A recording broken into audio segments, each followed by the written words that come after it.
Alright, turn 12, and we have captured Soy Boy from Paladin 1991. Let's look at that battle. So, this battle was actually a lot more one-sided in terms of firepower than I thought it would be, but let's see what happened.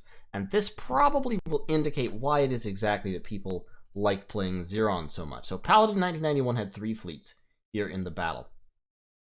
And you should be able to click on that. Okay, yeah, there. So now I can see the names of the fleets. So he had 2 fleets plus his base fleet, and fortunately for me, one of these fleets had his XMC in it that wasn't the base fleet. So you have to have the Xeron Force Coil and the medium cruiser in the base fleet at the same time to upgrade it. The same goes for all upgraded units.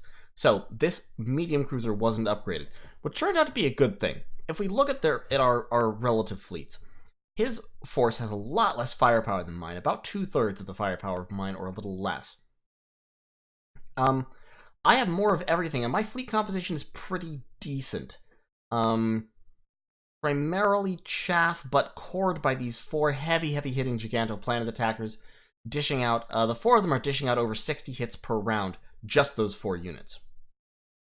On his side, he's got the 2 Xeron heavy cruisers, who are dishing out 28 hits per round between the 2 of them on average, and then another 6 from the Xeron medium cruiser. So he's getting about 30 hits per round out of his capital units, and then mainly he's got chaff. His Wormex are giving him like maybe 10 hits per round on average. His Boron Recon buggies are giving him probably another 8. So his whole fleet is probably generating fewer hits than just my GPAs. But luck was very much on Paladin's side during this battle. And you can see right from the start, so right at the start, everything's going fine. Like, we kill approximately equal amounts of firepower, which really isn't what I'm hoping for, but works. I mean, if we trade evenly, I'll come out of this with like 80 firepower left.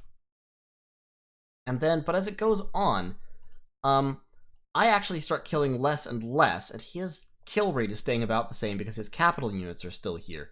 And his chaff is dying, but slowly. So we killed off almost all of his Wormex, but the Boron Recon buggies hang on for another turn. I'm down to 150 firepower now on round 3 out of my 218. So I've lost about 60. He's lost about 60 also. So we're about even now. Down to 57 versus 143. And then the amazing thing happens. His Xeron medium cruiser dies right here on turn 5, right? I still have 132 firepower. The majority of my chaff is gone. If we pop back here, we can see I started off with 36 Sentinels, 23, 24, 10. On round 5, I'm down to single digits of everything. But I still got all 4 of my GPAs, so I'm still generating, as I said, over 60 hits per round. Now, Xeron heavy cruisers have a 3 in 100 chance of dying anytime they take a hit. Those 2 are the only units remaining. So, on average, my army, my fleet, ought to kill both of these cruisers in 1 round. Just look at this. Just look at this shit. That's ridiculous. Those cruisers rolled. I can look at the raw log for the various rounds. It takes a long time, obviously, but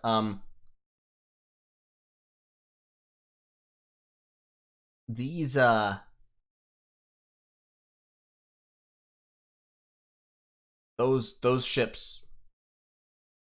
those ships roll really well. Like, really well. It's actually kind of amazing. See, look at this. Defense 97, survived, finally destroyed there. The 21st roll. So, on that round, it's fine. But then what happens here is, see all these already destroyed rolls? Well, that was obviously the guy who had already just blown up. But look at, like, for example, this round. This is round 11, I think. And just he lived through 65 hits on his defense 97. That alone is statistically unlikely. Then if we look at the previous round, on the previous round, he only had 1 target. He survived 64 hits that round. So yeah, these those XHCs really put in uncommon amounts of work. And in the process, they chewed my fleet up a lot more than they really should have, given the firepower disparity. Like, In total, I lost actually slightly more firepower than Paladin did, which is not the way fights like this usually go. Usually, I would expect to walk out of this fight with maybe 100 firepower or so, with all 4 of my GPAs probably plus some chaff left. Instead, I've got 3 of my GPAs and like literally 3 units. It's sort of hilarious, but I captured Soy Boy. So I now own the planet. There is a Xeron Force Coil in the base fleet, so what we're doing is we're building a Xeron medium cruiser. We're buying as many Sentinels of Garsasso as we can for quick, neat, and easy chaff, and then we're locking in a max order of XMCs, which are stable in price right now. I'm hoping they'll go down, but there's still a number of Xerons in the game, including Spanos, who is actually like up there, you know, near the top. So Spanos, Havoc, CFRT 2007, and Farstar, plus technically Paladin, but of course he's lost his ability to build Xeron heavy cruisers. Now, Farstar has been expanding slowly, but has not been attacked by anyone. So he's doing just fine. What's his capital planet? His capital is Phobos. He has concentrated a lot of population on Phobos, but not much Ultranium. I'm just going to change his color to bright green real quick so I can see where his worlds are. Yeah, so he actually hasn't taken much of his starting cluster, but he's hopped down here into the Ticks cluster. And the Tick only has 4 worlds and has been expanding only very, very, very, very slowly. So, interesting. That's quite interesting, and has gathered over 200 firepower on his capital world. Wow. So the Tick, I think, has just not been moving. I think that's what's happening here. The Tick has not been moving. Phobos has, or Farstar has seen that and is coming for him, albeit a little bit slowly. Xenofruit, meanwhile, over here, is almost dead. He's lost his capital world to Travail. So Travail has taken Droxoid. This is more like what you tend to see in these large fleet battles. The fleet that's larger and has the better composition wins fairly handily. So you see here, Xenofruit lost 140 firepower. Travail only lost a little less than 100. So, you know, very good for him. He did, once again, like me, he lost almost all of his chaff. But his capital units, his Megabot V3 and his CR Org 2 both survived, and a couple of his heavier chaff. So a similar situation, but a very different firepower loss. And this comes down partially to random rolls, and of course partially to fleet composition. So in terms of my moves then, Arion is still building CR Orgs. We're getting those going. They are helping us out a lot. We're going to hit another hit of income from our feeder worlds this turn. We've got more Psy Haulers going out. We're going to take that Psy Hauler. So that Psy Hauler is going to go to Bia, I think. Bia is one of the worlds that I have churning out TK tanks. Eisenhut is building those War Monks, which already have people going to pick them up. We're still slowly producing X5 Raiders here on Betharay. So those 4 can go assemble at Memer. That's close to their maximum movement. Beyond that, I just have little tiny bits of firepower scattered around. I prefer not to defend my feeder worlds back here. At least not much. And a big part of the reason that I don't is that I strip them of everything. So I take everything off them. At that point, they're not really worth defending all that much. What I will do is, once they've been mostly stripped, I'll tend to try to buy the Hue 9 Eliminator license and start building some Hue 9s on them, just to provide, like, real basic defense. And that's probably what I'm going to do to Galway pretty soon here, because the Zener and War Monks they're producing are, realistically speaking, negligible to the war effort. So next turn, I'll use their RER to buy that Hue 9 Eliminator license, and I'll start building Hue 9 Eliminators there. Possibly also on Forsworn, although I really would like to keep building TK tanks on Forsworn, just because I have a real cheap lock for them. So over here, we're fishing out those Boron Recon buggies. It'll be 2 more turns. At that point, I'll be able to turn Memer into an actual production world. On Bia, this guy's deploying to Eisenhut. Memer needs more population. It has a lot of Ultranium right now, but it definitely needs more population, so it's good that Mystic Goddess is on the way. Abrawari, that fleet is deploying 2 Mira, which I'm hitting this turn. In terms of combat, I'm hitting Mira with 2 fleets, 2 Gigantoplanet attackers, and then a whole bunch of chaff. I'm hitting Serendipity with just 2 straight unfoddered GPAs. And that's because Serendipity has so little firepower on it and so many cargo boosters for some reason that I should be able to just wipe them out in 1 round without taking a loss. Hopefully. Cross your fingers, knock on wood. I'm also gathering forces to hit Gahun in 4 rounds. That will be on turn 16. So halfway through the game at that point. The ships that I deploy to Gahun will unfortunately be largely out of the game for quite some time. And so I have to keep that into consideration. If I deploy GPAs at least, because from Gahun, in order for a GPA to get to any enemy world, the closest enemy world would be Zagravik, and that would take them 4 turns. So, they will be out of it until at least turn 20, which is 2/3 of the way through the game. But by hitting Gahun, I'll, of course, take all of its Ultranium, I will turn that Ultranium into transports, and I will ship the whole fucking planet to Soy Boy, basically. That is the plan there. I'm still building X7s on Einstein, but I don't really need to be if I don't want to. And in many ways, I would prefer to transfer that stuff to Soy Boy to feed my XMC and XHC production. But we're gonna get production set up pretty quickly here. I'll be transforming some of my Psi haulers into cargo transports, and that should be very, very useful. So you're going to be you, in pursuit of that, can actually head straight for Einstein. And you get there in 3 turns, and you'll start bouncing back and forth. I've got these 3 cargo boosters here that I don't actually need on Piranhas. Because I've already got 5 transporting stuff from Bethiray. This is actually a world where I'm going to do the Hue 9 thing. We're just gonna buy the Hue 9 Eliminator. And we're gonna buy 4 of them, not 14, just 4. Just 4. That's all I need. We're gonna buy 4 of them, and then we're gonna place a max lock. And so this world will just slowly churn out immobile defensive units. And they will sit here making the world a pain in the ass to attack and forcing people to commit more than a couple of token fighters in order to steal my planets. Basically, this is a strategy of trying to force the enemy to actually concentrate forces and actually deploy fleets to attack me, which slows them down and gives me a chance to respond. The CR orgs are still at 270, so apparently I'm like the only person building them, which may be because they're somewhat inefficient. Well, not the only person building them. It looks like 2.6% of the entire galaxy's population that's being used to build stuff is currently being used to build orgs, which is a fair grip, I suppose.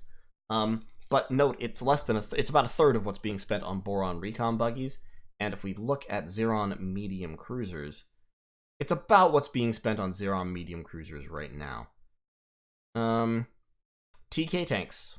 I think I'm responsible for some significant fraction of this, as well as Psi haulers. Psi haulers are always popular, so Psi haulers are just going up and up and up in price, as are Theris all-purpose saucers and Nozama fighters. Nozama fighters have been being built steadily for quite some time, but the reason why the price wasn't changing all these turns is because before a unit is available for like widespread production, the price doesn't change, and Nozama fighters apparently weren't available until turn 9 for most people. But the Nozama players could build them. So the Nozama players were spending a lot of effort building Nozama fighters before the economy affected them.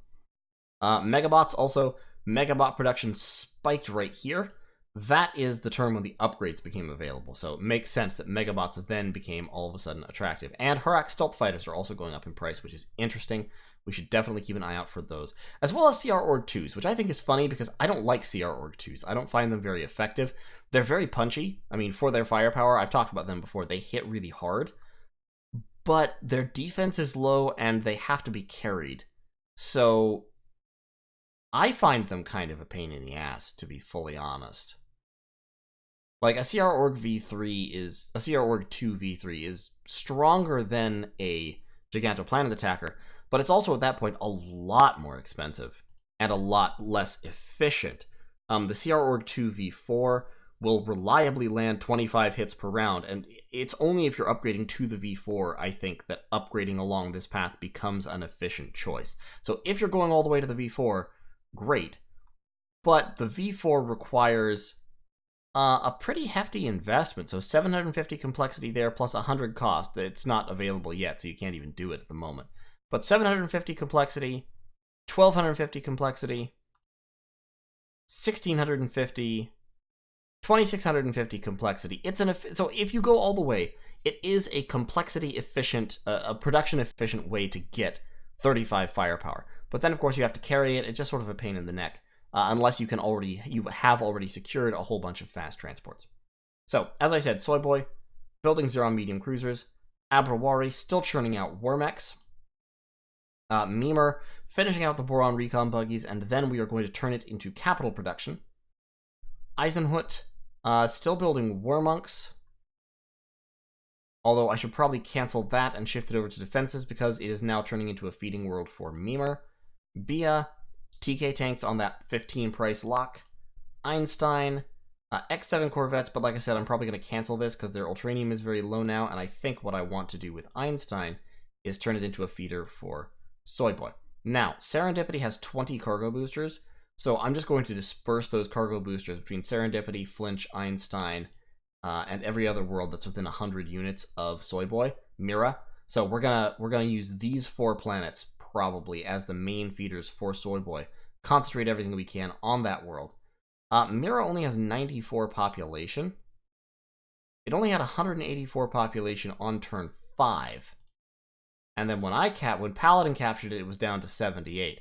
So Paladin at some point, or Star Charger at some point, stole a whole bunch of the population off Mira, which is good tactics. If you think you're going to lose a world, just fucking steal whatever you can from it. He's still building TK bikes on Twin Clouds, it looks like, and Twin Clouds is slightly less concentrated in terms of population than my homeworld Arion is, but a lot more than Soy Boy. So we'll see. We'll see how it all goes. In terms of scanners, I don't have any hostile fleets on scanner, which is good. Most of my worlds can see 80 units. Some of them have no scanners. Mimer has that 420 range TK scanner. Soy Boy and Arion both have 200 range scanners. And we've got 80 range scanners bouncing around semi-randomly, making sure that the enemy, hopefully, unless they're keeping very, very close track and very, very detailed notes, hopefully don't know where my sensors are at any given time. This Gigantoplanet attacker is going to sit here, and then is going to join up with my new XHC and 26 Sentinels of Garsasso to hit Flinch, probably. After that, we're going to deploy the XHC and Surviving Chaff down towards Gahun, where we're planning to hit that world in 4 turns. So we've got this fleet, Titanic Lord, deploying to Gahun in 4 turns. We'll need to send a whole bunch of chaff along with, and as well as some more hard hitters. Now, Serendipity, those 2 CR Orgs are going to hit Serendipity, or land on Serendipity, rather, because it'll already be mine by that point, in 3 turns. After that, they can bounce directly down to Gahun to lend their firepower, so I really do need to focus on getting some chaff down there. On Mimer, it would take... this is where Titanic Lord is coming from. It would take even 120 speed units 3 turns to reach Gahun from Mimer, so even fast transports have to deploy now. This Psy Hauler is going to hit Mira. From Mira, it will only take 2 turns to hit Gahun, so what I'm going to do is bounce that over to Soy Boy, and then down to Gahun 2 turns from then. I may end up having to ditch my XMC lock and pump out another load of chaff here on Soy Boy. We'll try to avoid that if we can. But Eisenhut has 58 Zenrun War Monks, so this TK Psy Hauler is going to pick up those 58 to add to these TK tanks on Eisenhut, then might actually bounce back to Bia, pick up these other 7 TK tanks if I still have carrying capacity, which I should, and then take the 2-turn trip down to Gahun to provide a whole bunch of chaff for the various capital units that are landing there. And I think between those, we should be able to take Gahun pretty easily. On top of that, the other thing that I need to do is plan my next offensive. That offensive might be against Star Charger, who pretty much just pulled out and let me have this cluster. Or it might be against Koneko 314. No matter which way I go, I kind of want to make a deal with whoever the person that I don't attack is. Now, Koneko is another old veteran player. I don't really recognize the name that much, but he's got a decent average, a lot of points indicating that he scored relatively well in a bunch of mega games. It looks like he's never been knocked out of a mega game entirely. He started playing them in 2013, despite the fact that he first logged in 2006. So that's interesting. He had a team win in a mega game, and he's placed quite well. His record, by the way, is significantly better than mine. Compared to Star Charger, though, he's still probably the easier target. But then I don't necessarily do these things for an easy target. As you can see, Star Charger has been around since the very beginning. He's actually, I think, paying money. I think you have to pay money to get an elite account, or I'm not sure how they're doing it right now. But he's won a lot of megas. He's won megas. He's placed first in a number of different races multiple times. Star Charger's been around, and he's very, very, very, very good at the game. He's one of the old originals, as it were. But I may still go to war with him because, geographically speaking, I think that makes a lot of sense for me. And at some point, if I don't make a very different decision, going to war with Placid Platypus might also make sense for me. Now, Placid Platypus is still churning out the GPAs, even as the price... Well, the price is actually going back down on them, so if I'm going to declare war, if I'm going to go to war with somebody on this side of me, then pumping those babies out again makes a lot of sense, because I could hit Condor in 3 turns, and I'll be able to churn out 3 GPAs per turn from Arion, which is about the most efficient firepower production you can get anywhere at this point. If I were to do that, then what I do is I turn Peronos over to chaff production, like completely. And use Peronos and Forsworn potentially to feed chaff for those massive numbers of GPAs. Worth thinking about. This A203 crawler, let's send him over to Cabnaw. Cabnaw's still got a lot of Ultranium, so... and a low price TK lock. So, finding a cheap ground unit. Not a whole lot of cheap ground units at this point. War Monks have gone up in price. Rovers just stay high in price. People love building rovers, which I don't fully understand. They're not super, super efficient chaff units, to be honest. They do have pleasingly balanced stats, I guess. But, like... I mean, the A202 Scout is more than twice as effective for less than twice the complexity and price. It just doesn't give you as many bodies to absorb hits, I guess. Plus, to be fair, its price has been going up as well. A7 Maulers are very inefficient chaff. They're actually hit generation disguised as chaff, which is why they don't get built quite so much, because capital units provide most of the hit generation that anyone would need. Sentinels of Garsasso get built a lot, and so you see their price actually has just stayed steady all game. It's never really gone down. But, yeah, TK tanks are still probably the most cost-efficient chaff around for the price. So I may end up just fielding a lot of heavy tanks. It's just hard to build them in huge numbers because population isn't very high. I'll tell you what. I am going to... I've got 2 of these guys building. They take 150 to complete. I'm going to take 68 population and take it over to Cabnaw to help boost the pop of Cabnaw so that I can start churning out chaff there. And I'm going to plan to attack CFRT 2007. That will require ending my non-aggression pact with him. But we'll kind of see if we can, ideally, we take the resources that are deployed in this cluster and we fight a war either here or up here successfully. And simultaneously, we use Arion to churn out a huge amount of very, very efficient firepower in the form of Gigantoplanet attackers and use it to take out CFRT 2007, which I may be able to do because he has slightly less firepower than me, even though I just lost a whole bunch of firepower that I shouldn't necessarily have lost. And he has a lot less population than me, which means that his production is a lot lower. And he's been expanding very slowly, so he has relatively few worlds, which means relatively few targets. If we look at my watch list, we can compare us. 8 worlds to my 14, 4,000 population to my 7,700, 400 firepower to my 458, and mine builds up a lot more rapidly. So I could definitely win that war. We have a non-aggression pact right now. I may issue notice in a couple of turns that I'm ending it. Depends on how I read the situation in a couple of turns. So in any case, this has been a long turn, but it's been a very valuable turn. We've made a lot of progress. We're in a good position. We're not winning at the moment, but we're second, and we're a pretty solid second in terms of population. Worlds, we're actually tied with Shaster and U-Bones. And firepower, we're actually not even on the chart anymore, but we will be pretty soon because that production will enable us to ramp back up the way. In terms of net worth, our net worth reflects this.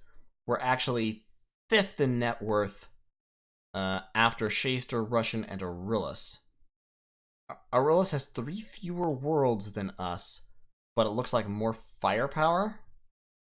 I wonder why Aurelius' net worth is so high, actually. Anyway, in any case, that's the turn. That's turn 11. That's turn 12, I'm sorry. And I'll see you all in turn 13. Alright, folks. So, I was going to be recording turn 13.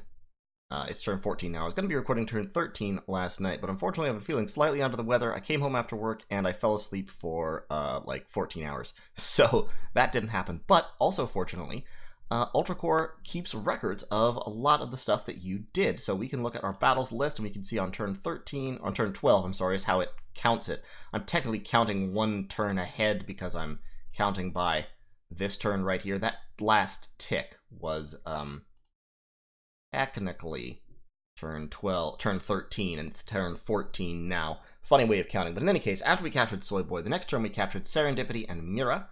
Serendipity we captured with just 2 completely unchaffed Giganto Planet Attackers, which we discussed then. And then, where's that? And Mira we captured with this fleet right here. Tuck it out, no problem. Very, very low firepower losses because their fleets here, their defense fleets in both locations were very bad at hit generation. So we didn't really take any casualties whatsoever, really. We lost 1 TK tank. So, after that, we deployed fleets towards Jabrea and Flinch. We took Jabrea from nobody with a very large combined armed force, including a Zeron heavy cruiser and our 2 Giganto Planet attackers. This fleet was a little bit better at hit generation. Super Space Fighters are slightly more hitty than they are tanky, and the same is true of X6s, but even so, we ground through them without too much trouble. We did lose an A7 early on, but after that, all that we lost was chaff. So we ended up with 92 firepower out of our 117, a very good trade. And then we captured Flinch, and the battle at Flinch was interesting because we ran into a deep strike, long-distance raiding fleet from Travail, of all people. Travail is on the other side of an entire other cluster. He has no business being over here as far as I'm concerned. And this is about 100 firepower here. But because this is a 3-way battle, Travail ran into the problem that 3-way battles often cause, which is that everybody divides their shots up among both of the other sides. So Travail had the most numbers out of anybody here. And as a result, that meant that the majority of the shots from both my fleets and Paladin's defending fleet went into his fleets. So Paladin only has, like, 40 All-Terrain Rovers and 18 Nazama Fighters here, so his hit generation is quite low. My hit generation is extremely high, because I have the 2 Giganto Planet Attackers, of course. And then I also have the 14 TK Tanks, which are pretty good at generating hits, and 18 X7s, which are also pretty good at generating hits. So, as time went on, I took almost no damage in the early round, and most of it happened to be Zener and Warmonks. Travail took some hits. Travail lost about 26 firepower in that first round. He lost 1 of his transports, he lost 1 of his TK Bike V2s, which was a little bit unlucky, I think. He lost a Psy Hauler and then a whole bunch of chaff. And his firepower is still being diluted by Paladin, while the majority of my firepower is still going into him. So, the battle rolled on for a while, but in the end, I came out on top with 70 firepower remaining. So, I lost, all told, 38 firepower. So slightly more than I might have lost otherwise, taking out Paladin. I would have expected to be able to wipe out Paladin's defense, losing only 10 or 15 firepower, probably. Travail did cost me more, but we killed a Megabot, we killed 3 TK Bike V2s, we killed a whole bunch of pretty valuable stuff in the process. And we also achieved our victory over Silborg's badge. So that's nice. We're building Ultramarine rovers down here. Not sure that that's really necessary on Flinch, but I mean, I might as well since I'm going to be using this as a feeder world. So we'll do that. We've got our cargo boosters incoming, like I talked about last time. We're going to collapse some troops on... We could collapse troops on Kadesh. I don't know that Kadesh is actually super important to take. Just because, I mean... It's got 70 firepower. It does have 400 population and 500 Ultranium, so it's resources. Like, it's not a bad idea. But in any case, we do have this Psy Hauler deployed as an auto fleet carrier from Mira that'll be hopping back and finishing the process of stripping Mira for resources. Over here, we've got an incoming fleet of cargo boosters ready to set up transport from Einstein. On Eisenhut, we've actually, Zenner and Warmonks are going down in price, so let's cancel that and resubmit it at the lower price. That's fine. What is this? You're loading Zenner and Warmonks, so it's time for you. We delayed this cargo fleet in last turn because we wanted to take those Zenner and Warmonks away somewhere else. Let's deploy it to Mimer now. Mimer is turning out XMCs, which we will feed down to Soyboy to have the upgrade applied to them. I'm sorry, my brain is not working very well right now. And we'll just give it 12 Boron Recon buggies. Send it on its way to be turned into a heavy cruiser in 2 turns. Bia has a whole bunch of troops on it right now. Ready Cobra is deploying to Gahun with 58 Zenner and Warmonks that took from Eisenhut last turn and 14 TK tanks. We have a lot of firepower converging on Gahun. So Gahun has, all told, close to 200 firepower is going to hit Gahun just in order to make really, really sure that we take it out with minimal casualties. They do have 55 Hu9 eliminators, so they'll be generating quite a few hits from those guys. And I really want to make sure that I don't lose anything important in the process of attacking. So we've got the Ready Cobra, which is that mostly chaff. We've got Tireless Duty, which is a little bit more chaff. Titanic Lord, which is a GPA carrying hit-generating units. Vengeful King, which is 2 GPAs and a Xeron medium cruiser carrying a small amount of chaff. And then we've got Wild Rook, which is 11 X7 Corvettes. So once again, chaff, also decent at hit generation, like probably 4 or 5 hits out of that group. So overall, we should hit Gahun and be able to wipe out hopefully the majority of its units in 1 round of fire and not have to take much damage back at all. Serendipity is starting to build Q9 eliminators. I'm gonna actually hold off on deploying more, on stealing more stuff from it for a bit to let it build up and build itself, you know, 3 or 4 or 5 of these Hu9s. We do have 2 CR orgs coming to Serendipity this turn, and that's fine. That's fine by my blood. What I'm going to do over here in Jabrea, because Jabrea has 1100 Ultranium on it, we're going to buy a license for a scanner. We're going to build an EDM Sensor 200 on this planet, and then with my remaining 400 population and 1000 Ultranium, I could concentrate that on Soyboy. That wouldn't be a bad idea, but I think right now what I want is fighters. So I think I'm going to churn out a whole bunch of super space fighters here, because they're down to 22, which is honestly a pretty reasonable price for them. So we'll just start pumping those bad boys out. We will want super space fighters specifically as good fodder for our cruisers, because our cruisers, of course, move at speed 90. The super space fighters move at speed 100. So they're an excellent complement. We've got all-terrain rovers being produced here, and Rapid Treasure. Grab those X7 Corvettes. So, now, we've been attacked by Travail. As I mentioned, Travail is over here. He's actually the leader in the game right now. He's also got over 100 firepower on Droxoid. I think because he's short on carrying capacity. Yeah, so he was getting carrying capacity over here is what he was doing. And also concentrating a whole lot of Ultranium. Like, because he captured that turn 11. It's only been a couple turns. And he has concentrated a ton of Ultranium here on Droxoid. So good on him. He's going to turn that into a production facility very, very rapidly. He's got another 138 firepower at home. He is also starting to build CR orgs like me. And so the price is beginning to tick up. I don't like that. That makes me slightly upset. But it's fine. We're locked at 287. We'll be able to get another... We'll be able to get more at 317 if we need them. We have 3 CR orgs sitting on Arion right now, which is also fine. And on Kabnaw, disband that fleet to give them the extra population. On Kabnaw, we've got our chaff assembling. We have 3 more Psy Haulers right down over here. Price on them has gone up to crazy levels, so we're not going to build any more, I don't think. But at this point, what we're trying to do is we're sort of calculating what our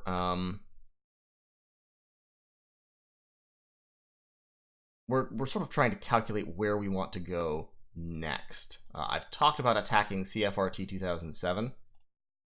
CFRT 2007 is obviously a new player, like I said. Doesn't seem to have a fantastic grip on the game, which is fine. I mean, I certainly didn't have a fantastic grip on the game when I first started playing. He's not really moving his units much.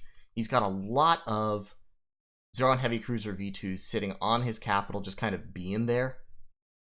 He's got fairly heavy firepower on almost all of his worlds, which isn't really necessary, including this fleet over here, which, yeah, that's not the fleet that originally took the place. He's just moved this fleet to Condor.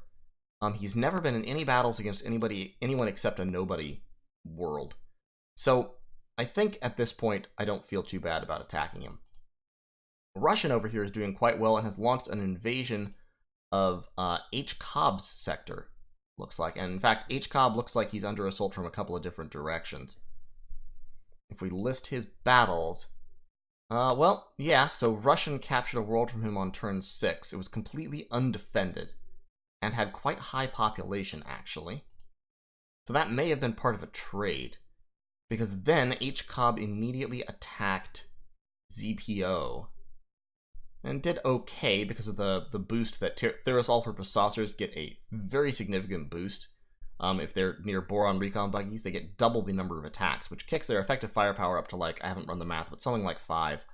And they get plus 10 defense if they're in Orn fleets, which effectively doubles their defensive toughness, because with 80 it takes on average 5 hits to kill them, with 90 it takes on average 10 hits to kill them. So once again, an Orn all-purpose saucer in a fleet with Boron recon buggies V3 is effectively like firepower 8, something like that. It has 90 defense and 8 attacks with offense 50. I think it's very comparable to a TK bike V2. In any case, so he attacked ZPO, and it looks like that has not been going well for him. In terms of our watch list, Russian has very high firepower, but he's really kind of fallen off in terms of worlds since the last time I looked, when he was one of the leaders. He was one of the leaders around turn 6. And then since then, there was a 3-turn gap before he conquered any other worlds, and he's only just now captured a world from a player here in Alakabel. So he's really, like I said, he's really made a jump into ZPO's territory. Jolly Bones over here is moving in on a deleted player who quit the game, and has since just built a whole bunch of... This was a deleted Orn player, apparently, and has just built a bunch of stuff, but has never actually moved to defend their territories or anything.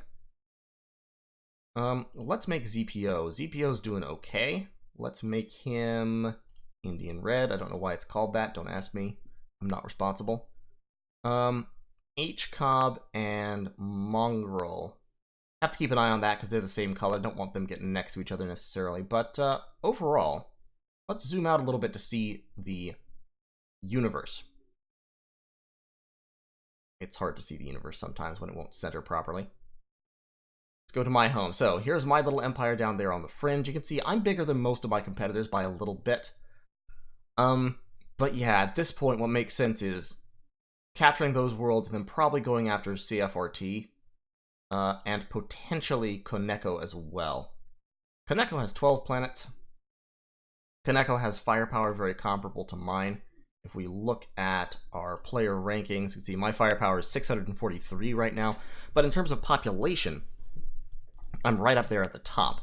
So I can build firepower a lot more quickly than Koneko can, because Koneko has only 6,000 population. This is a problem of being an Arachnon. Arachnons start off really strong because they build firepower by killing population, but then they really fall off in this part of the game because they built their firepower by killing population, and as a result, while they may have very high firepower values, like for example, Russian has 874 firepower, he's first on the charts, he only has, at this point, 7,000 population. And so compared to the people who did not build their firepower by killing population, his production capacity is now significantly limited. This can be a decent thing in the very late game where, once again, population isn't really a limiting factor anymore, where, you know, your homeworld has more population than it can use, and the limiter is Ultranium. At that part of the game, yeah, having less population isn't necessarily a huge problem. But in this part of the game, in the mid-game, it can be a huge problem, because I have enough Ultranium, by far, to still be using my population effectively. But I have a lot more population around than my Arachnon enemies. So you can see what I'm saying. I just have a lot more production capability than they do, and I can use that ruthlessly to destroy them, hopefully. Placid Platypus. How's Placid Platypus doing? 11 worlds, higher firepower than me right now, very, very low population, comparatively speaking. He's only got 5,500 population, and the vast majority of it is on Platyponia, where he seems to still be producing a lot of Gigantoplanet attackers. Okay. So what I might do is when my org lock runs out, I go back to producing Gigantoplanet attackers. I can produce, there's 750, I can produce 3 per turn, and pretty soon that'll be up to 4. And they would take 3 turns to reach CFRT's territory. So what I can do here is I have A203 crawlers, I can pump out a bunch of GPAs, I can use A203 crawlers as distractions for them. If I could also get a couple of X5 fighters, I could use those as distractions for my orgs, and I could deploy these units to go attack Habu and or Condor. Now, of course, CFRT has a lot of his firepower concentrated, so winning that war will be expensive in terms of firepower for me, but it's nothing I can't do. Oh, this, yeesh. 7-0 on Heavy Cruisers V2. That is a lot of oomph right there. A lot of my firepower is currently moving towards Soy Boy, so in terms of efficiency, one thing that I may want to do from here is keep that firepower moving in this direction. The momentum of an Entradishar Empire is hard to redirect because you have so many slow things moving through space so grandiosely. So that may be, I may also want to roll into Koneko. I'm not entirely sure that I want to be fighting 2 wars at once, but if we look at Koneko, well, Koneko captured 1 world from Xenofruit a while back. And beyond that, it looks like has never technically fought a war. That was turn 13. This looks to me like Koneko moving in hard against the Tick. And the Tick,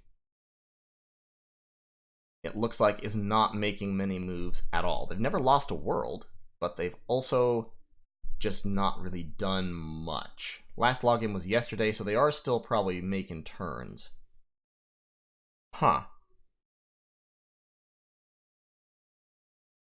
Not sure what's going on with them, but they're another one that has a ton of firepower on their capital world, although, another quick discussion of fleet composition. This amount of firepower, this 230 firepower, is deceptive. This would lose to a well-composed 230 firepower fleet because the majority of this firepower is coming from Megabot V3s and Hu-10 Annihilators. Megabot V3s are capital units, they're pretty tough, they have defense 97. But if they're not foddered properly, they will still take hits and get killed. Hu-10 Annihilators have almost 4 firepower each, but their defense is only 75. So if your Hu-10 Annihilators start taking hits, they'll start dying pretty quickly, and them dying really cuts down your firepower numbers because they generate a lot of hits. They have offense 60 and 5 attacks. They generate about 3 hits a round, which is pretty high for a non-capital unit. So what would happen if someone were to attack this world is that with a 250 firepower fleet or what have you, that fleet, its capital units would put out, 90 or 100 hits right at the start of things in the first round. Those 90 or 100 hits would be distributed randomly. There's, what's this? That's 20, 34... It was about 60 fodder units, so they would absorb, a bunch of those hits. 65 fodder units, something like that. They'd absorb a bunch of those hits, but then a bunch of them would also be distributed to the Hue 10 Annihilators. And so, 5 or 6 of these Hue 10 Annihilators would be killed round 1. That's about 20 firepower loss just by itself, plus the loss of chaff. The Megabot V3s would probably live longer, but the point is that this fleet would start losing its hit generation very quickly, while a fleet that has capital units and fodder and a real sharp division between that would not be losing its hit generation, and so it wouldn't take those casualties. So the question is really, what do I do with Superior Phoenix? I can send them to Kadesh. I can send all these troops to Kadesh, actually, just to make sure that I take Kadesh with overwhelming firepower. And that would be fine. That would be a perfectly valid choice. So I think I'm going to do that for right now. So we've now got 92 firepower hitting Kadesh. Let's add in this 70 firepower. There you go. Alright, so Kadesh is going to get rolled over by more than 150 firepower. And I shouldn't take many casualties at all capturing it. Gahun in 2 turns is going to get rolled over by close to 200 firepower, and I shouldn't take too many casualties at all capturing it. After that, it will definitely be time to choose who I'm attacking. In fact, I have to choose now, actually, because I've got these 3 CR orgs here, and I have to pick what direction they're traveling in. 3 CR orgs is almost 70 firepower by itself. They do obviously need fodder, but they hit quite hard. And they have defense 97, so, as long as you can keep them from taking 30 or 40 hits, they're fine. They can hit CFRT in 2 rounds. I don't really want to hit CFRT in 2 rounds. I don't think I have the resources to do that effectively. But I'm thinking, because I've got quite a few TK tanks here, Grim Avocado can just kind of sit here for the moment. 17 TK tanks is the most that one Psy Hauler can carry. Let's send a second Psy Hauler up to Kabna. And what I'm thinking is we might start off this war in 3 turns by hitting Habu. Now, Habu has 87 X7 Corvettes, so that's, with 40 offense, that's probably like 30, 35 hits, maybe 40 if they get lucky, plus the Xeron Heavy Cruiser, which is another 14. So you have to deploy a pretty significant load of fodder. I don't think I have that fodder available is my thing. That's my problem. Because TK tanks are tough, but you don't really have enough of them for them to be fodder. So, you're going to Gahun. Actually, you could hit Habu in 3 rounds, and you carry a significant load of fodder. And Gahun has 40, so that's you, that's the Ready Cobra. But Gahun already has those 10 tanks. 7, that has 18 units plus a capital. This has 3 capitals and only 20 units of fodder. How punchy are Gahun's defenses? Gahun's defenses are pretty punchy. See, I'm worried that if I don't send this fleet, I'll take a bunch of casualties there. So I'll tell you what, I have a non-aggression pact 3 with CFRT. I'm going to...